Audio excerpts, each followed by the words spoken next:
2, c'est le nombre de bières que tu as dû boire devant ce GP. 2, c'est le nombre de filles que tu aimerais avoir dans ton lit. 2, c'est le nombre de roues qu'il y a sur ta moto. 2, c'est le nombre de que les hommes ont dans leurs caleçons. Mais 2, 2, c'est surtout le nombre de fois où... Le nombre de fois où Fabio Quartararo a remporté un Grand Prix!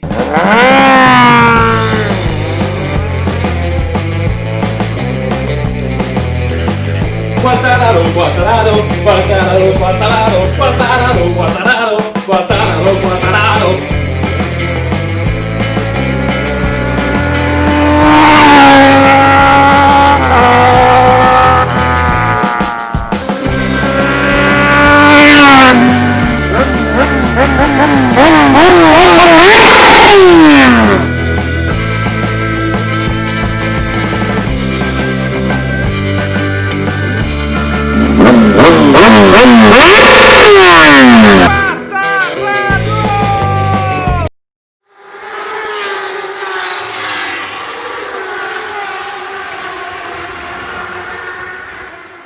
Un week-end de Jerez placé sous le signe de la chaleur, une forte chaleur attendue sur le circuit de Jerez.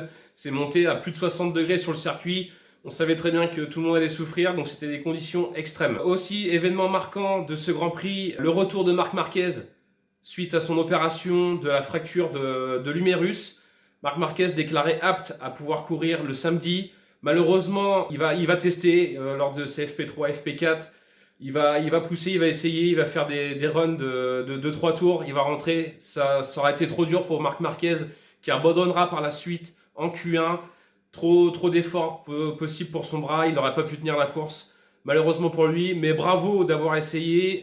C'est vraiment respectable comme décision d'avoir essayé, il a tout donné. Voilà, comme il l'a dit, le corps, il écoute son corps et là le corps ne pouvait pas suivre, donc abandon de Marquez. On notera aussi que Cal Crutchlow et Joan Mir sont déclarés aussi aptes à leur tour. Donc ce dimanche 26 juillet était le deuxième jour de course à Jerez de la Frontera.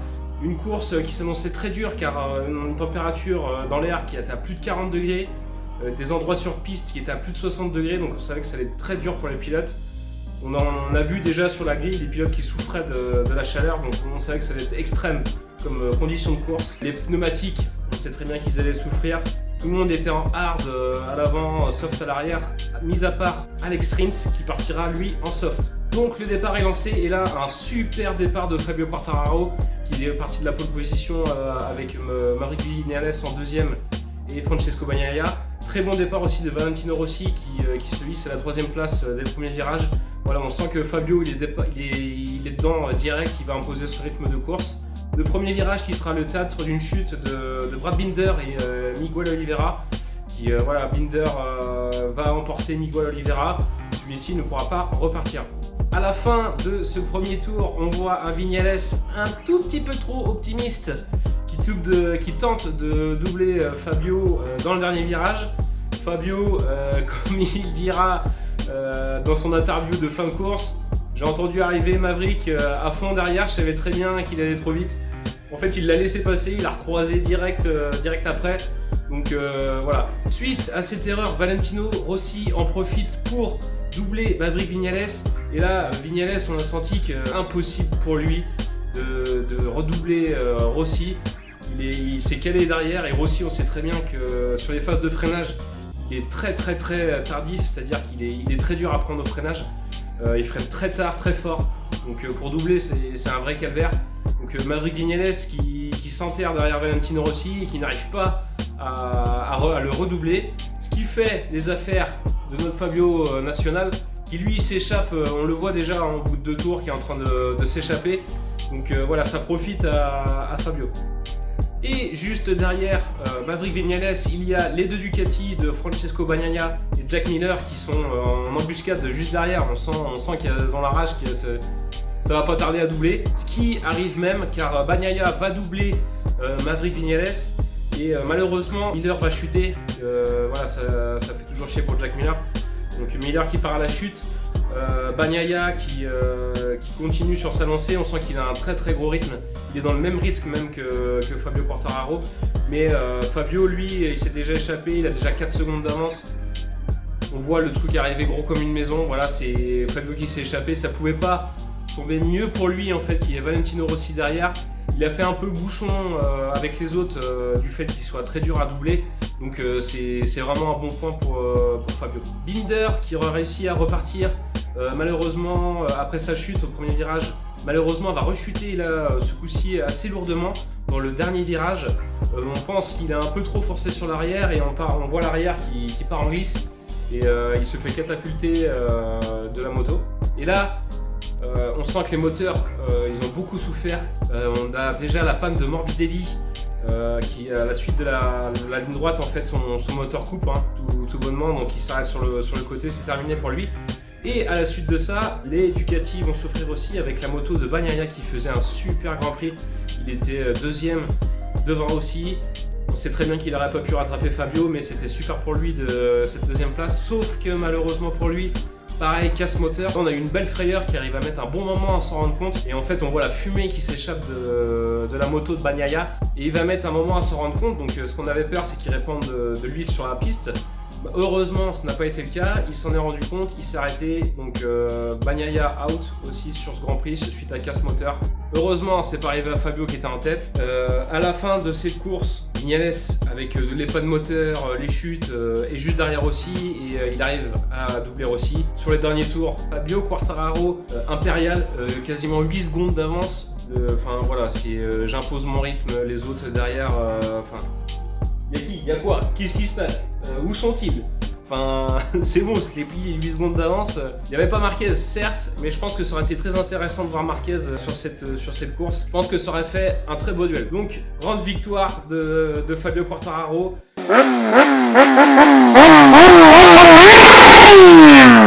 Un super podium, triplé Yamaha sur le podium. Fabio Quartararo, Maverick Viñales et Valentino Rossi. On a vu des images super sympas de Fabio Quartararo qui est dans les bras de Valentino Rossi. Enfin voilà, on voit la relève avec les doyens, donc c'est plutôt des super belles images, ça fait plaisir à voir.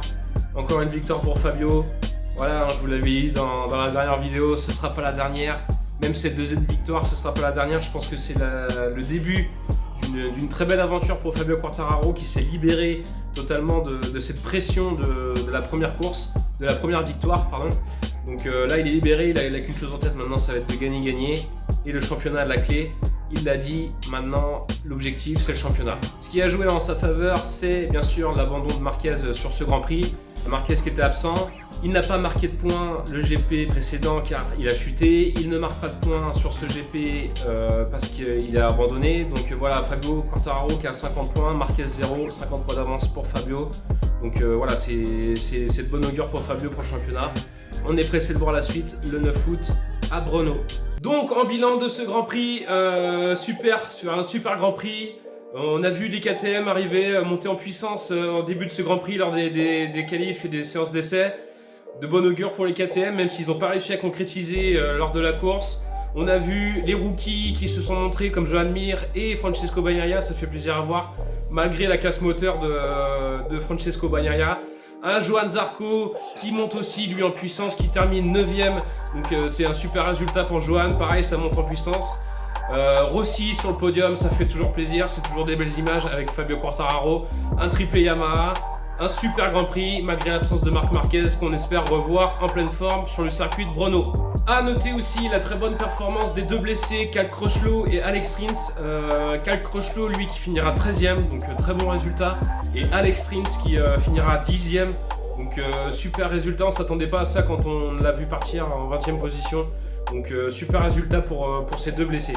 J'espère que cette vidéo vous a plu. N'hésitez pas à me dire dans les commentaires ce que vous avez pensé de ce Grand Prix. On se retrouve dans 15 jours pour le prochain débrief MotoGP. Portez-vous bien. Abonnez-vous à ma chaîne, c'est super important, ça fera plaisir.